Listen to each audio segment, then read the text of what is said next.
কি হয় যখন একটি ফ্যাসিবাদী সরকার তার জনগণকে ভয় দেখিয়ে চুপ করিয়ে রাখতে চায়? মানুষের সকল অধিকার হরণ করে নিজের পূর্ণ কর্তৃত্ব প্রতিষ্ঠার জন্য একজন ফ্যাসিস্ট শাসক কতটুকু নির্মম হতে পারে? একটি গল্প শুনে আমরা প্রশ্নগুলোর উত্তর জানার চেষ্টা করি। গল্পটি আমাদের বাংলাদেশের একেবারেই সাধারণ এক পরিবারের মা ও মেয়ের গল্প। নির্ঝঞ্ঝাট নিরীহ মধ্যবিত্ত জীবন তাদের। হঠাৎ একদিন কোনো কারণ ছাড়া সরকারি বাহিনীর পরিচয়ে মা ও মেয়েকে রাতের অন্ধকারে গুম করা হয়। নিয়ে যাওয়া হয় একটি গোপন কারাগারে। শুরু হয় অকথ্য নির্যাতন। মেয়েকে পরের দিন ছেড়ে দেওয়া হলেও ছাড়া হয় না মাকে। ছোট্ট মেয়েটির বয়স তখন মাত্র 11 বছর। মেয়েটি ছাড়া পাওয়ার পর মায়ের অপেক্ষায় দিন গুনতে থাকে, কিন্তু মা আর ফিরে আসে না। কোনো হদিসও কোথাও মেলে না। সেই 11 বছরের মেয়েটি আজ প্রাপ্তবয়স্ক, কিন্তু আজ পর্যন্ত কোনো খোঁজ পাওয়া যায়নি তার মায়ের। তবু মেয়েটি এখনো আশা নিয়ে আছে, হয়তো কোনো একদিন ফিরে আসবে তার মা।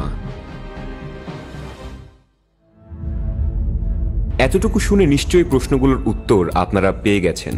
হ্যাঁ, বলছি পতিত ফ্যাসিস্ট হাসিনা ও তার কুখ্যাত গোপন আয়নাঘরের কথা, যেখানে অসংখ্য সাধারণ মানুষ, ভিন্ন মতাবলম্বী, রাজনীতিবিদ অর্থাৎ নিজের ইচ্ছা মতো যে কাউকে গুম করে আটকে রাখত হাসিনা। এদের মধ্যে কেউ কেউ ফিরে এসেছে, কেউ আর কখনো ফিরে আসেনি। অসহায় মানুষগুলোর পরিবার দিনের পর দিন, বছরের পর বছর প্রিয়জনের অপেক্ষায় থেকেছে, কিন্তু আর কখনো খোঁজ মেলেনি তাদের। হাসিনা এমন এক ত্রাসের রাজত্ব কায়েম করে রেখেছিল, সন্তান তার বাবার, স্ত্রী তার স্বামীর, মা তার ছেলের খোঁজ জানার চেষ্টা পর্যন্ত করতে পারেনি। যারা ফিরে এসেছে তারাও কখনো আতঙ্কে হাসিনা ও তার পেটোয়া বাহিনীর এই নির্মমতা প্রকাশ করতে পারেনি। হাসিনার পতনের আগ পর্যন্ত জানা যায়নি কি হতো এই গোপন আয়নাঘরগুলোতে, কোথায় এগুলোর অবস্থান, কিভাবে নিরপরাধ মানুষকে গুম করা হতো, কি ঘটত তাদের ভাগ্যে। চলুন আজ আমরা উকি দিয়ে আসি আয়নাঘরের গভীর অন্ধকারে, তুলে আনি এই প্রশ্নগুলোর উত্তর যা এতদিন মাটি চাপা দেওয়া ছিল এই বন্দিশালাগুলোর অভ্যন্তরে। ফিরে যাওয়া যাক সেই মেয়েটির গল্পে। মেয়েটি এবং তার মাকে গুম করে তুলে নিয়ে যাওয়া হয় তৎকালীন র্যাব 2 ব্যাটালিয়ন সদর দপ্তরে। এরপর রাত ভর আটকে রেখে করা হয় নির্মম নির্যাতন। পরের দিন মেয়েটিকে একটি গাড়ি থেকে রাস্তায় ছুঁড়ে ফেলা হয়, কিন্তু তার মা আর ফিরে আসেনি। গণঅভ্যুত্থানে হাসিনার পতনের পর অন্তর্বর্তী সরকারের গুম কমিশনের সদস্যরা মেয়েটিকে নিয়ে যায় র্যাবের সেই আয়নাঘরে। মেয়েটি সেই ঘরগুলো সুনির্দিষ্টভাবে চিহ্নিত করতে সক্ষম হয়, তবে সে এখনও জানে না কেন ওই রাতে তাদের গুম করা হয়েছিল, কী বা ঘটেছে তার মায়ের ভাগ্যে। এবার শোনা যাক তামিরুল মিল্লাত কামিল মাদ্রাসার শান্তশিষ্ট মেধাবী ছাত্র ইব্রাহিম বিন আজিমের কথা।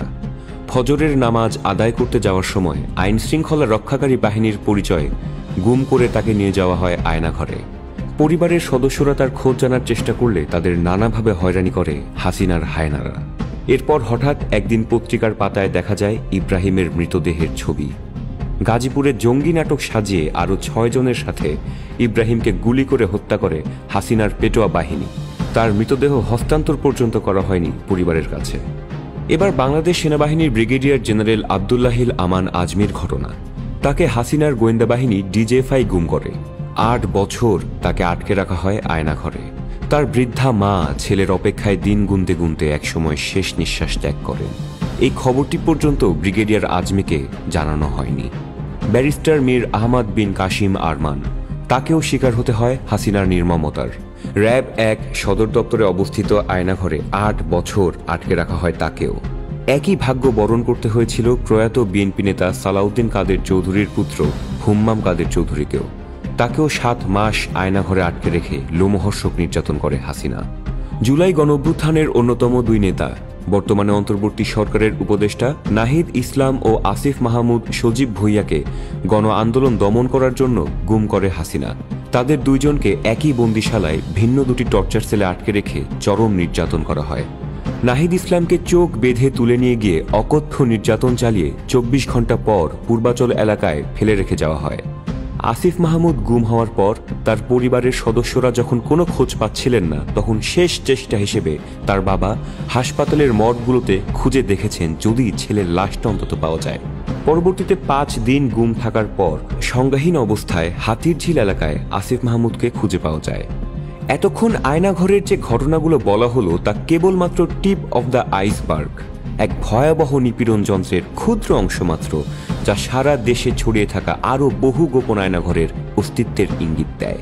আয়নাঘরগুলোতে হাসিনার পোষা হায়নাদের নির্যাতনের ভয়াবহতা এত তীব্র ছিল, যার সাথে অনায়াসে আইয়ামে জাহেলিয়াতের তুলনা করা যায়। তবে একটি সত্য আজ স্পষ্ট, এই জাতি কখনোই এই ধরনের ফ্যাসিবাদী দমন নীতি মেনে নেবে না। বাক স্বাধীনতার বিরুদ্ধে পরিচালিত এই জুলুমের সংস্কৃতি চিরতরে বন্ধ করতে হবে। আমরা আশা করি অন্তর্বর্তী সরকার এই ভয়ঙ্কর নির্যাতন কেন্দ্রগুলোর মূলোৎপাটন করবে এবং এমন স্বৈরাচারী দুঃশাসনের পুনরাবৃত্তি হতে দেবে না। গণতন্ত্র, মানবাধিকার ও ন্যায় বিচারের পক্ষে দাঁড়িয়ে জাতিকে মুক্ত করবে এই দুঃসহ দুঃস্বপ্ন থেকে।